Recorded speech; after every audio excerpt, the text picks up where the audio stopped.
कहा था जो उन्होंने कहा था, आपको याद होगा, आप ही के चैनल पर आप ही ने होरलपट्टी में समाधान की यात्रा के दौरान ऐसे ठोंठी लगाए थे। हैं, आप कब आए थे ना कि एम्स कहाँ बनेगा, तो उन्होंने कहा सोवन में बनेगा।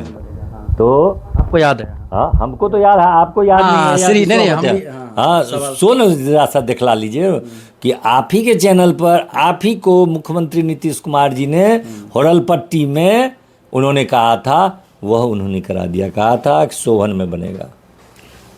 विनय चौधरी हमारे साथ इस वक्त जुड़ रहे हैं, इनसे जानेंगे कि आखिरकार जदयू के लिए या फिर मुख्यमंत्री नीतीश कुमार के लिए या फिर इनके लिए कितना बड़ा खासकर ये खुशी है और क्या कहना चाहते हैं उसको लेकर।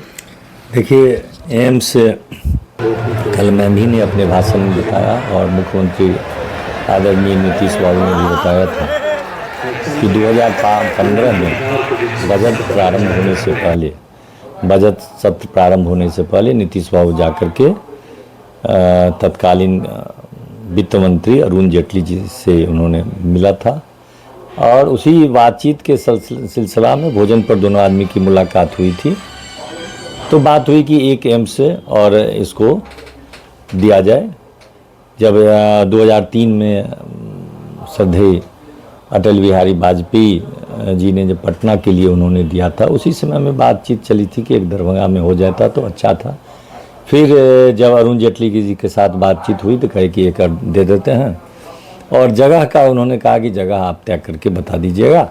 और तत्काल पहला बार हुआ है भारत के इतिहास में कि एम्स की स्वीकृति हुई है या बजट में एम्स का प्रावधान किया गया है, लेकिन बिना जगह का उसमें घोषणा हुई थी कि बिहार में दूसरा एम्स होगा। और नीतीश बाबू ने घोषणा किया कि उन्होंने निर्णय लिया कि पटना के बाद दरभंगा डीएमसीएच दूसरा बड़ा अस्पताल है, इसलिए दरभंगा में डीएमसीएच ही दरभंगा में ही बनना चाहिए। उस सिलसिला में डीएमसीएच की बात हुई। डीएमसीएच में लोगों ने बतलाया कि अगर यहाँ पर अगर बनेगा तो डीएमसीएच का अस्तित्व समाप्त हो गया। मुख्यमंत्री ने कहा था पहले कि डीएमसीएच को ही एम्स में बना लिया जाए, फिर लेकिन उन लोगों ने उस पर टेक्निकली आपत्ति व्यक्त की। तो हम लोगों के लिए अब जब ये फाइनल होकर के दरभंगा में इसका शिलान्यास हो गया, इसका टेंडर निकल गया, टेंडर सेटलमेंट हो गया, तो ये हम लोगों के लिए तो हमारे पार्टी के लिए और आदरणीय मुख्यमंत्री नीतीश कुमार के लिए तो बहुत ही खुशी की बात है कि उनकी जो इच्छा थी कि बिना मिथिला के विकास के बिहार का विकास नहीं हो सकता है, जिस तरह से बिहार के विकास से बिना भारत का विकास नहीं हो सकता है।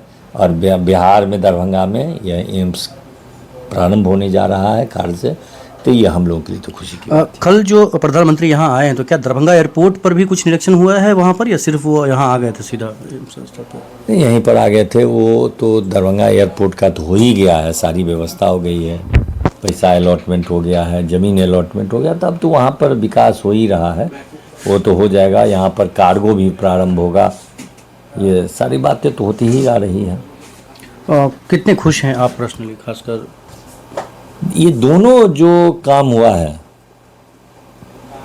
जैसे अभी जब बात चलती है आदरणीय मुख्यमंत्री नीतीश कुमार के संदर्भ में, तो 18 साल 19 साल हो गया, उसमें 18 साल मुख्यमंत्री नीतीश कुमार ही रहे।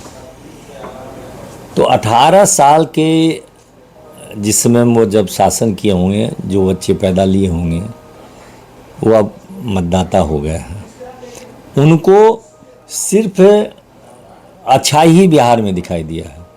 ये बिजली जो हमको तो लगता है कि आपको भी शायद कुछ कुछ याद होगा ही, हम लोग तो बहुत उसमें झेले ही हैं, आप हमसे छोटे उम्र के हैं इसलिए आप भी थोड़ा मोड़ा आपको आइडिया होगा। लेकिन 18 साल के बाद जो अभी वर्तमान वोटर्स हुए हैं उनको नहीं आइडिया होगा। हिम्मत नहीं होती थी, हम लोग जैसे व्यक्ति को भी घर के गार्जियन की इच्छा नहीं रहती थी कि 7 बजे के बाद बाहर रहें। आप उस समय पत्रकारिता में नहीं थे, मैं पत्रकार था। पत्रकारों के लिए कभी भी कोई घटना घट जाती थी तो निकलना पड़ता था, गार्जियन की इच्छा नहीं रहती थी कि आप जाइए बाहर। हमारा भी पारिवारिक है, हम लोगों के लिए बात कहा जाता है कि एक सोचना थोड़ा सा दुर्लभ होता, लेकिन तो हम लोगों को तो परेशानी होती थी। और आम लोगों को क्या परेशानी होती थी, यह अंदाज़ा लगा सकते हैं कि किस तरह से नीतीश बाबू ने सारा चीज़ परिवर्तन कर दिया। यहाँ पर 12-1 बजे रात में लोग पटना से चलते हैं दम दंदनाथ, सोचा नहीं जा सकता था। 4 बजने से पहले ऑफिस छोड़ करके लोग पटना से दरभंगा के लिए आ जाता था कि सवेरे होते होते टाइम पर पहुँच जाए। विधायक जी, लेकिन सवाल ये है कि इतने काम करने के बाद, विकास करने के बाद, फिर भी एक मुख्यमंत्री जो उम्रदार हैं, फिर भी उन्हें प्रधानमंत्री का पांव छूना पड़ रहा है, वो भी 2 बार ये घटनाक्रम हुआ है। तो अच्छा, इससे क्या मानते हैं? एक बात आपको बता देते हैं। जब नीतीश बाबू के साथ ही एक दुर्भाग्य है, हम ऐसा ही कहेंगे कि अगर वो पांव छू लेते हैं तो आप लोग उसको इशू बना देते हैं।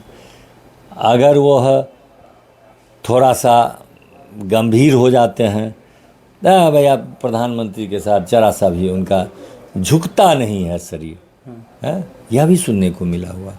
कभी आप कहते थे झुकता नहीं है, कभी तो क्या करेंगे पाँव? जब वो झुकने लगे हैं बिहार के विकास के लिए, वो चाहते हैं कि बिहार का विकास हो जाए, उसमें झुकना, उसको पाँव पकड़ना नहीं। अभी आए वो जूनियर, आप भी, लेकिन सवाल ये है, नहीं, हम आप ही के सवाल, राजनीति की बात कर रहे हैं, राजनीति में वो भी बड़े मंच पर, हम आप ही की बात कर रहे हैं, जहाँ ब्रेकिंग चल रहा हो, हम आप ही की बात कर रहे हैं ना, हम आप ही की बात कर रहे हैं। आपके सवाल का जवाब देखिए, गार्जियन की बात अगर करें वो अलग चीज़ हो जाता है, लेकिन जब आप राजनीति की बात करते हैं, वो एनडीए गठबंधन के जब आप लोग साथी हैं, तो ऐसे में बहुत बड़ा एक मैसेज भी तो जाता है ना। आखिरकार विपक्षी क्यों फिर सवाल उठाते हैं? हमारी बात आप करिए, आप पत्रकार की बात कर रहे हैं, पत्रकार को छोड़ दीजिए, आप विपक्षी की बात तो करिए। विपक्षी बोल रहे हैं कि उनको बोलिए कि भाई प्रधानमंत्री के पाँव पे ही सो जाने के लिए नीतीश कुमार को। अगर बिहार के विकास के लिए अगर ये जरूरत पड़ेगा तो मुख्यमंत्री ही क्यों, हम लोग सारे आदमी पाँव पर गिर जाएंगे कि हमारा काम कर दीजिए। हम लोग लालू जी नहीं ना हैं, टेढ़िए में रह गए, कभी कुछ किए नहीं। भाई कीजिए ना, इसमें क्या मतलब दिक्कत है? अगर विकास के लिए कहीं झुकना पड़े, नहीं झुकता है लोग। तो मुख्यतः मतलब विकास के लिए आप लोग, विकास के लिए हम लोग तो आप देखे ही है ना, पूरा किसकी ताकत थी कि इंडिया गठबंधन बना देता? नीतीश कुमार की ही ताकत थी जो बना दिया था। बोलना नहीं चाहिए अभी की ताकत में। हाँ? नीतीश कुमार जी छोड़े कहाँ चला गया? टाइम फिस हो गया ना। तो इसलिए नीतीश कुमार जी अगर किसी इशू के लिए चलते हैं तो इशू के लिए वो कहीं तक जाते हैं। सवाल ये है कि मतलब तेजस्वी यादव, कल ही बयान उन्होंने दिया कि सारा काम जो है हम लोगों का किया हुआ है। तेजस्वी यादव ने कहा कि हमारा ये काम किया हुआ है। आप मेरे विधानसभा का एक सुने हुए थे, नौमा फेल। मैं पहला व्यक्ति हूँ जो मेरे विधानसभा में कहा था कि नौमा फेल आपको, बिहार का जनता आपको मुख्यमंत्री का पद नहीं देगा। तो मैंने जब उस कहा था, तो वही आज वायरल चल रहा है, तो नौमी फेल, तो बड़ा हंगामा हुआ। अब तो बहुत लोग कहने लगे हैं, लेकिन पहला मैंने कहा था, अगर आपको याद आता है, मुझे याद है, आप तो खबर भी चला था, खबर भी चली थी, वो अथी भी निकाल करके आप दिखला सकते हैं कि तो पहला मैंने कहा था। तो नौमा फेल है, उससे क्या बात कर देगा? संविधान का आइडिया नहीं है कि वो कहता है कि मैं, अरे तू कौन होता है लिखने वाला जी? संविधान में मुख्यमंत्री को सहायता करने के लिए मंत्रिमंडल होता है। मुख्यमंत्री का जो इच्छा होती है, जो निर्णय होता है, वो उनको मान्य करना पड़ता है। मुख्यमंत्री की इच्छा के बिना आप लेटर आपका लिख लेते हैं? अच्छा, आप ही बताते हैं कि प्रधान सचिव तो मुख्यमंत्री किसी को चलने नहीं देते हैं। अरे आप ही लोग बोलते हैं ना, यही विपक्ष कहता है ना, है जो उस समय में कहते हैं ना कि इतना नौकरी जो हम करवा दिए, इसके बाद इतनी नौकरी का हम रखे हुए थे, लेकिन मुख्यमंत्री उसका पास नहीं कराए। भैया जो कर दिए सो आप कर दिया, जो नहीं किया। अगर आप इतने ताकतवर थे, उनका स्टेटमेंट आप देख लीजिएगा उस समय का, वही उन्होंने बताया था कि इतनी नौकरी मैंने कर दिया और हम तो इतना रखे हुए थे, वही नहीं होने दिए। भैया जो कर दिए सो आप कर दिए, आज जो नहीं हुआ वो मुख्यमंत्री निकल, ऐसा नहीं चलेगा। तो अगर किए हैं तो मुख्यमंत्री नीतीश कुमार किया है, अगर नहीं किया है तो नीतीश कुमार किया। आपकी कोई भूमिका नहीं है, आपके कहने से हो जाएगा। जनता सब समझती है, मत ठगिए। तो ये बताएं कि विधायक जी, अब एम्स जो है वो शिलान्यास हो चुका है, तो क्या लग रहा है कि अब जल्द बन जाएगा ऐसा? अब इसमें भी क्या संदेह होगा? अब जो प्राइम संदेह मिनिस्टर, लोगों को है, संदेह राजनीतिक पार्टियों को है, हमको प्राइम मिनिस्टर, विपक्ष का कोई काम है जरा सा बता देना। अच्छा एक बात बता दीजिए आप, जरा सा आप तो जाते हैं अपोजिशन के लीडर के नज़दीक में, वो बताते हैं इतना नौकरी दिए हैं, इतना किए हैं, वो किए हैं।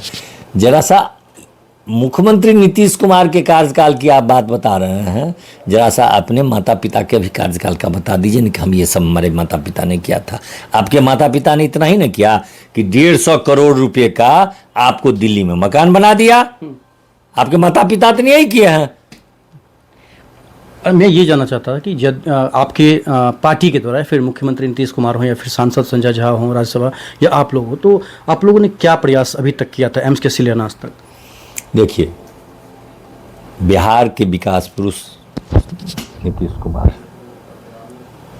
वो हर समय कुछ न कुछ करते ही रहते हैं, और वो अल्टीमेट दरभंगा के शोभन में उन्होंने शिलान्यास करा दिया। जो आने वाले दिनों में लग रहा है कि अब दरभंगा जो है सो और बदलाव, बहुत बदलाव, तो धीरे धीरे बदलाव तो की ओर मोड में तो बिहार मिथिलांचल चल ही रहा है। तो क्या लग रहा है कि ये जो सभा हुआ है इसके बाद कहीं ना कहीं विधानसभा चुनाव को लेकर भी? तो अच्छा, हम लोग तो राजनीति करते हैं, कोनो महात्मा तो नहीं ना है।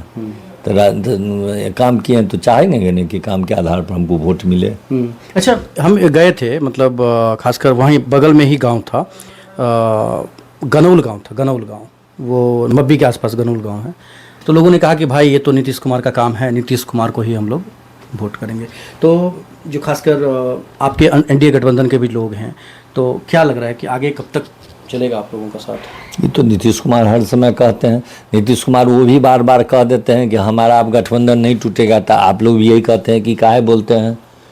विचित्र हाल है आप लोगों का कि आप लोगों का स्टाइल वायरल है ना गाँव, जो विचित्र हाल है कि जो भी कहते हैं तैयो संदेह करते रहते हैं। नीतीश कुमार जो बोलता है वही करता है। चलिए, बहुत बहुत धन्यवाद विधायक जी।